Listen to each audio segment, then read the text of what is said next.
Book of Heaven, Volume 12, June 12, 1918. By sinning, man comes against divine justice. Jesus has done everything for us. Finding myself in my usual state, I was saying to my always lovable Jesus, "How is it possible? You have done everything for us.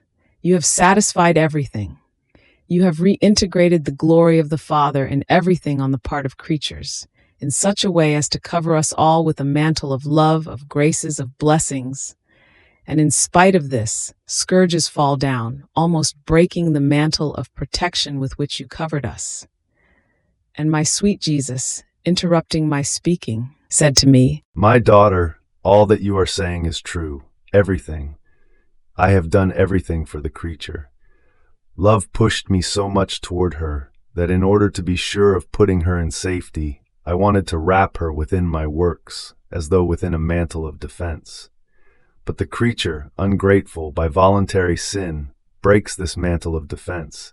She escapes from underneath my blessings, graces, and love, and placing herself in the open air, she is struck by the lightnings of divine justice.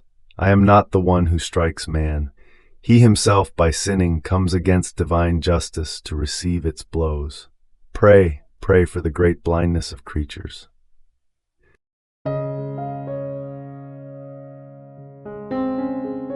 Thank you for being a part of our community here at Divine Will app.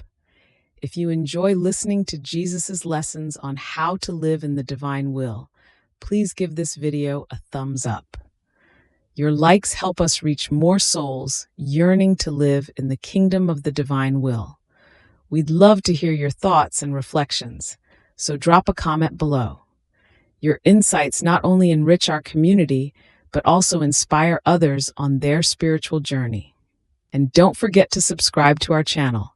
By joining us, you're helping to spread the news of the kingdom of the divine will, so that together we can bring His kingdom to reign on earth as it is in heaven. In the divine will, always.